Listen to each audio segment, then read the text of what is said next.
Hello everyone, my name is Karen Judith Sierra Sierra and my classmate Jesus Augusto Prada Pico, and today we are going to talk a little bit about our cases. So let's start. In my case, I have the case A, and it's about a young tourist guide with a B2 level of English who aspires to have a better job in an interactive park. And the requirements for this job are general knowledge of English and be familiar with vocabulary about interactive parks, attraction, and technology.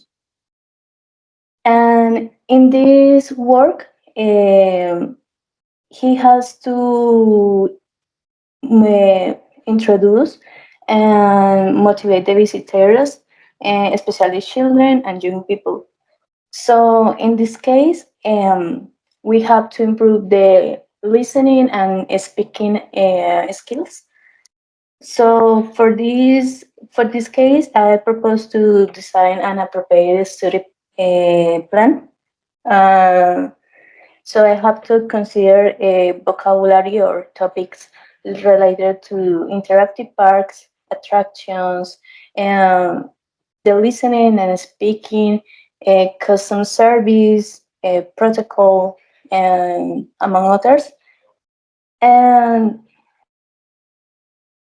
for this, I will propose some audios about customer service and some technological resources and simulation activities and role playing games. Okay, so now this is my tour. Well, as my classmate said, my name is Jesus Augusto Prada, and I chose the KC. This is a medical student who is looking for to join an exchange program abroad and needs to pass an anatomy exam in English. So he is proficient in English, but lack familiarity with anatomy vocabulary in English due to studying in Spanish. So in that case, our strategy, and my strategy in this case, is to focus on the aspects related to the context of the students and his English language skills. So it's important to analyze his needs. First of all, it will require to conduct a needs analysis to identify the specific anatomy vocabulary required for the exam and the student's proficiency level in English, right? So this analysis will inform the content and focus on of the course, right? So the idea of this language description is important to review the language descriptions related to anatomy vocabulary in English, paying attention to terminology used in medical education. So this will provide insights into the linguistic features and functions necessary for the course. Yeah, and talking about the theory, so I could say that as a teacher, because I have been a teacher for more than 10 years, and as a teacher, I must consider to apply relevant learning theories such as vocabulary acquisition theories and language learning strategies to facilitate the students' mastery of anatomy vocabulary, because it's the most important. The vocabulary related to anatomy. And it's important to use methods that promote active engagement and meaningful practice. So, well, I can say that maybe the course designed first, it will be necessary to structure the course around the anatomy topics covered in the first 4 semesters, right? So, he's in the program and maybe he's studying some semesters. So it's important to focus on the first 4 semesters of the medical program, organizing vocabulary into thematics units or body systems, right? Second, it's important that I should develop a lesson plan that incorporate a variety of activities, including exercises, reading passages, listening activities, and discussions related to medical case studies. Well, additionally, it will be very important to integrate multimedia resources such as anatomical diagrams, videos online, quizzes to enhance understanding and retention of vocabulary. So, because A doctor needs to a doctor's student or a medicine student needs to improve his memory or her memory. So that's important to have activities to have the retention of that kind of vocabulary and the material and resources. So I have to select appropriate textbooks, online resources, and reference materials that focus on anatomy vocabulary for medical student learning English, as I said before. So it will be a good help to provide access to bilingual dictionaries or glossaries to support comprehension and translation of complex terms that you know or maybe we don't know, but we have read that in medicine we have to learn different complex terms that are not so easy to retain or to memorize. Yeah, and on the other hand, ICT is an essential tool in his learning, and especially due to its context in medicine. For this reason, I will use technology-based resources such as flashcards, apps, vocabulary games, and virtual anatomy atlas to supplement traditional learning materials. Finally, it's important the assessment, right? Regarding to the way to assess his progress, I think I would design formative and summative assessments. It's important both formative and summative to evaluate the student's progress in mastering anatomy vocabulary. I should include quizzes, vocabulary tests, as I said before, and performance assessments based on real world medical scenarios. And of course, for any assessment, it's important a feedback. Yes, because the student must receive good feedback on his vocabulary use and accuracy, highlighting areas for improvement and providing guidance for further study. Yeah. So as teachers, we must encourage the students to actively participate in the learning process by seeking feedback on their performance and adjusting their study strategies accordingly. So this is my proposal for this case. I don't know if you have any comments, uh, Karen. Yeah, yeah.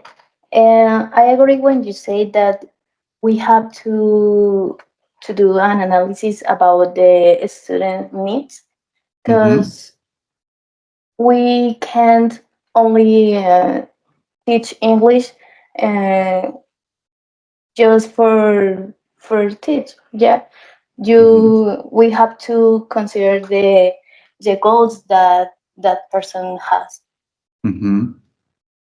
All right. and with this we can do a good lesson plan. Yes, exactly.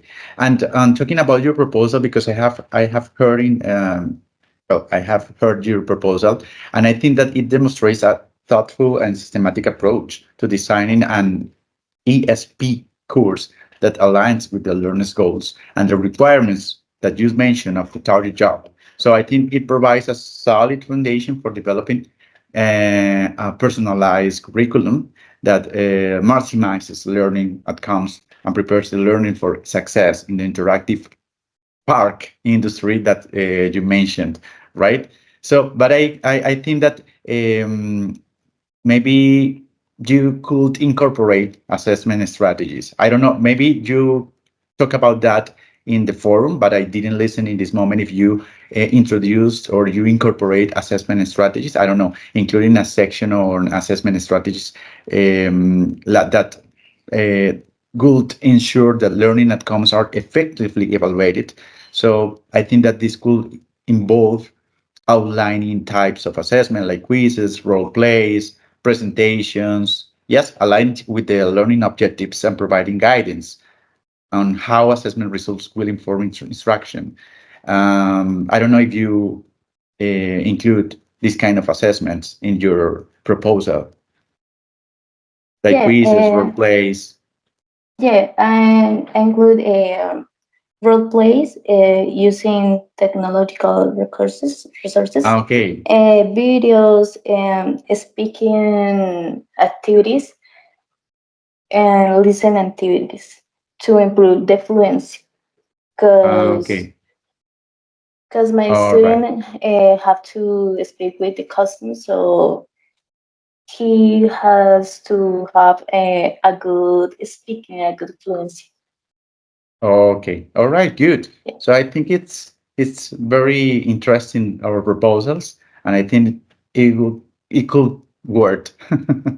Yeah. I don't know if we can talk about the common components that you proposal and my proposal had. I don't know. For example, I noticed that both scenarios, I mean, both strategies start with a brief overview of learning situation and goals. Yes. And talking about the needs analysis. So I think that both strategies emphasize the importance of conducting a needs analysis to identify specific learning needs and goals. Yeah, and we focus on vocabulary that is very important for your uh, for the person that is working as a tourist guide, and for my student who is studying medicine. Yes, because both strategies highlight the importance of teaching vocabulary relevant to the learner's context and goals, right? Yeah, and I think too it is important to analyze this because Mhm. we can create a lesson plan, and but if we don't know the needs and we don't know the scenario, we can do a good job. Uh-huh. So we need this to create our vocabulary and Hmm. how we are going to teach. You know what Yes. activities are going to work. Hmm. So yeah, it's Yes. so important to analyze Yes. this. And finally, I remember that when you mentioned about the resources, or maybe the resources that I'm going to use, so both strategies emphasize the use of various resources such as textbooks, multimedia tools, and technology-based resources to support learning. This is something that is important, and I think that we consider this kind of resources in both cases. Yeah, and for example, technological resources are important because they can work with this at home. You know, Yes. so Hmm. they are going to improve their abilities. Exactly. Yes. Okay, Karen, I think that this is our analysis of these cases. I don't know if we can finish this video, this recording, because this is our analysis and our proposals. Thank you so much for Thanks sharing your for strategy. thanks for sharing your case and for your time. Okay, see you later for the next activity. Okay, Bye bye. bye.